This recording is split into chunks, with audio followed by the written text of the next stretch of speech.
আমরা প্রতিদিন কুরআন মাজিদের সূরা বাকারার অনুবাদ 10 আয়াত করে শুনি। এটাতে অনেক সওয়াব হয়। গুনাহ তো অনেক করি। কিছু সময় সওয়াবের মধ্যে কাটুক। মুসলমান হিসেবে যেটা আমাদের সবার জন্য দরকার। আখেরাতে আমাদের অনেক কাজে আসবে। আপনাদের ভালো লাগে তো? লাগলে অবশ্যই কমেন্টে জানাবেন। তো চলুন আমরা আজকে সূরা বাকারার 51 থেকে 52 নং আয়াতের অনুবাদ শুনি। 51 আর যখন আমি মূসার সাথে ওয়াদা করেছিলাম 40 রাত্রির অতঃপর মূসার অনুপস্থিতিতে তোমরা গোপ্ৎস বানিয়ে নিয়েছিলে। বস্তুত তোমরা ছিলে জালেম। 52 তারপর আমি তাতেও তোমাদেরকে ক্ষমা করে দিয়েছি, যাতে তোমরা কৃতজ্ঞতা স্বীকার করে না। 53 আর স্মরণ করো যখন আমি মূসাকে কিতাব এবং সত্যমিথ্যার পার্থক্য বিধানকারী নির্দেশ দান করেছি, যাতে তোমরা সরল পথ প্রাপ্ত হতে পার।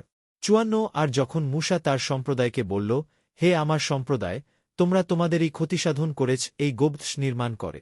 কাজেই এখন তোবা করো স্বীয় স্রষ্টার প্রতি এবং নিজ নিজ প্রাণ বিসর্জন দাও। এটাই তোমাদের জন্য কল্যাণকর তোমাদের স্রষ্টার নিকো। অতঃপর তিনি তোমাদের ক্ষমা প্রদর্শন করলেন। নিঃসন্দেহে তিনিই ক্ষমাকারী, অত্যন্ত মেহেরবান। 55 আর যখন তোমরা বললে, হে মূসা, কসমিনকালেও আমরা তোমাকে বিশ্বাস করব না, যতক্ষণ না আমরা আল্লাহকে প্রকাশ্যে দেখতে পাব।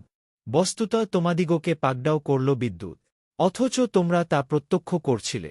56 অতঃপর তোমাদের মৃত্যুর পর তোমাদিগকে আমি তুলে দাঁড় করিয়েছি, যাতে করে তোমরা কৃতজ্ঞতা স্বীকার করে না। 57 আর আমি তোমাদের উপর ছায়া দান করেছি মেঘমালার দ্বারা এবং তোমাদের জন্য খাবার পাঠিয়েছি, মান্না ও সালওয়া।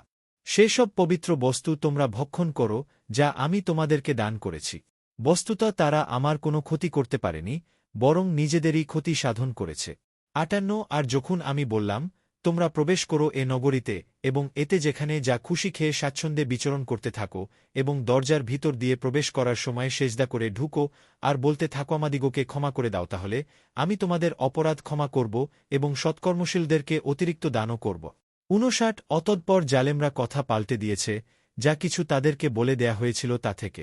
তারপর আমি আসমান থেকে জালেমদের উপর আয়াব অবতীর্ণ করেছি, কারণ তারা সত্য ত্যাগ করেছিল। 60 স্মরণ করো মূসা যখন নিজ জাতির জন্য পানি চাইল, তখন আমি বললাম, স্বীয় লাঠি দ্বারা আঘাত কর পাথরের উপরে। অতঃপর তা থেকে প্রবাহিত হয়ে এলো 12টি প্রস্রবণ। তাদের সব গোত্রী চিনে নিল নিজ নিজ ঘাত। আল্লাহর দেয়া রিক তোমরা পানাহার করো আর দুনিয়ার বুকে দাঙ্গাহাঙ্গামা করে বেডিও না। ভিডিওটি ভালো লাগলে চ্যানেলটি সাবস্ক্রাইব করে পাশে থাকুন এবং ফেসবুক পেজটি ফলো দিয়ে পাশে থাকুন। চ্যানেল এর নাম বিটিটি বাসেদ। ধন্যবাদ।